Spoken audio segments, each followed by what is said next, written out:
அனைவருக்கும் வணக்கம். இன்றைய பதிவில் கடவுள் கொடுப்பதை எவர் பிடுங்க முடியும் என்று பார்ப்போமா? விவசாயி ஒருவர் தோட்டத்தின் அருகில் ஒரு சிறிய வீட்டை கட்டிக்கொண்டு மனைவியுடன் வாழ்ந்து வந்தார். கணவன் தோட்ட வேலைகள் அனைத்தையும் பார்த்து கொள்ள, மனைவி வீட்டில் இருந்த ஆடு மாடுகளையும் வீட்டையும் கவனித்துக் கொள்வாள். விவசாயியின் முதல் நம்பிக்கை உழைப்பின் மேல்தான். அவரது இரண்டாவது நம்பிக்கை கடவுளின் மேல். ஒரு நாள் அவர் தன்னுடைய நிலத்தை உழுது கொண்டிருக்கும் போது கலப்பை எதிலோ முட்டிக்கொண்டு நின்றது.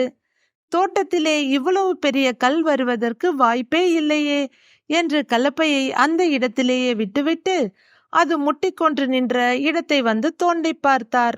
அங்கே ஒரு செப்புக்குடம் மூடியுடன் இருந்தது. இது எப்படி இங்கு வந்தது என்று யோசித்தபடி அதை திறந்து பார்த்தார்.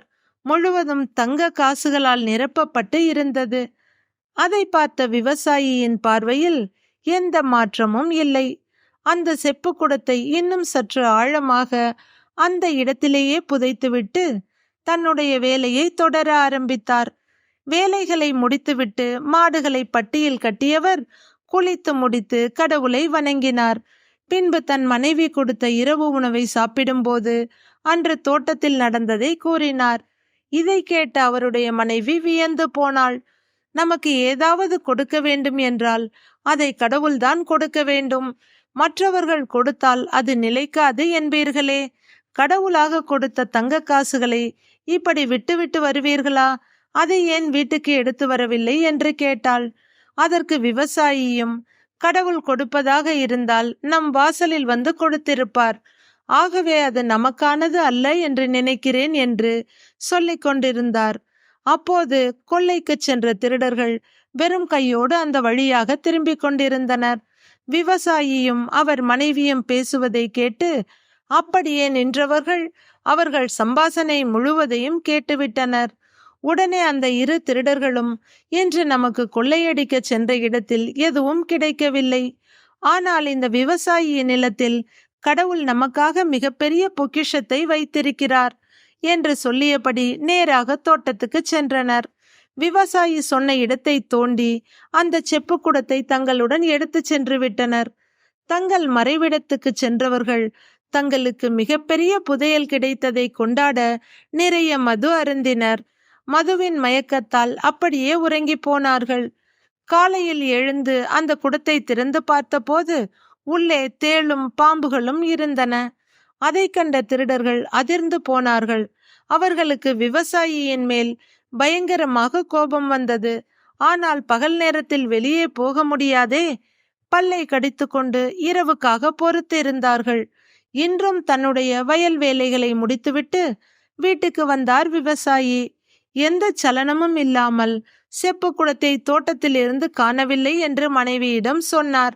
அவருடைய மனைவி சிரித்துக்கொண்டே, நீங்கள் தான் சொல்வீர்கள் அல்லவா, கடவுள் நமக்கு கொடுப்பதை யாராலும் பறிக்க முடியாது என்று.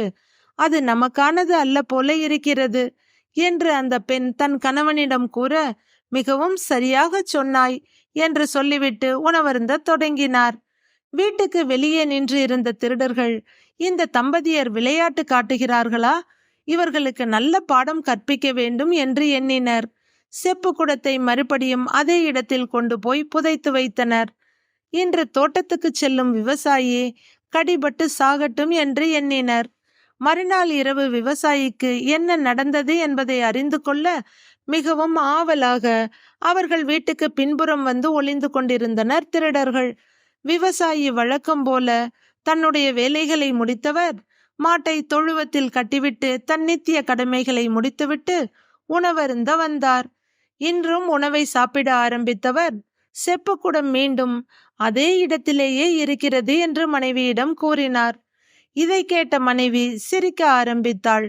அதற்கு என்ன கால்களாய் இருக்கின்றன? ஒரு நாள் இருக்கிறது, மறுநாள் போகிறது, அடுத்த நாள் வருகிறது. அப்படி இருந்திருந்தால் அதை வீட்டிற்கு எடுத்து வந்து இருக்கலாம் அல்லவா? உங்களுக்கு என்ன ஆயிற்று என்று கேலி செய்ய ஆரம்பித்தாள். என்னால் இன்னமும் அதை நமக்குத்தான் கடவுள் கொடுத்திருக்கிறார் என்பதை ஏற்றுக்கொள்ள முடியவில்லை. கடவுள் நமக்காக கொடுப்பதாக இருந்தால் அதை ஏன் ஏற்கனவே சொன்னபடி நம் வீட்டு வாசலில் கொண்டு வந்து வைத்திருப்பார் என்று சொல்லிவிட்டு உறங்கச் சென்று விட்டார். இதை மறைந்திருந்து கேட்ட திருடர்கள் மிகவும் கோபமாயினர். நம்மை மிகவும் துன்பப்பட வைத்த இந்த விவசாயி இந்நேரம் விஷ ஜந்துக்களிடம் கடிபட்டு இறந்து போயிருப்பான் என்று எதிர்பார்த்தோம். ஆனால் இவன் தத்துவம் பேசிக் கொண்டிருக்கிறான், இவனுக்கு நல்ல பாடம் கற்பிக்க வேண்டும் என்று நினைத்த திருடர்கள் நேராக தோட்டத்துக்கு சென்றனர். அந்த குடத்தை அங்கிருந்து தோண்டி எடுத்து வந்து விவசாயியின் வீட்டு வாசலில் வைத்தனர். தோட்டத்தில் தான் தப்பிவிட்டான், இனி வீட்டில் தப்ப முடியாது என்று சொல்லியபடி அங்கிருந்து கிளம்பி போய்விட்டனர். மறுநாள் காலை வழக்கம் போல கண் விழித்து எழுந்த விவசாயியும் அவர் மனைவியும் வீட்டை திறந்து கொண்டு வெளியே வர வீட்டு வாசலில் விவசாயி சொன்ன செப்பு குடம் இருந்தது. அதை பார்த்த விவசாயி தன் மனைவியிடம், பார்த்தாயா, இது நமக்கானதுதான், அதனால்தான் கடவுள் நம் வாசலில் கொண்டு வந்து வைத்திருக்கிறார் என்று கூற அதை ஆமோதித்தாள் அவருடைய மனைவியும். செப்பு குடத்தின் அருகில் வந்து இருவரும் அதன் மூடியை திறந்து பார்க்க அதனுள் தங்க காசுகள் நிறைக்கப்பட்டு இருந்தது. கடவுள் ஒருவருக்கு கொடுக்க நினைப்பதை யாராலும் தடுக்க முடியாது. கடவுள் அள்ளி கொடுப்பதிலும் ஒரு காரணம் இருக்கும், கிள்ளி கொடுப்பதிலும் ஒரு காரணம் இருக்கும். அதனால் நமக்காக கடவுள் என்ன வைத்திருக்கிறார் என்று பொறுமையுடன் பேராசையின்றி காத்திருப்போம். சர்வம் கிருஷ்ணார்ப்பணம்.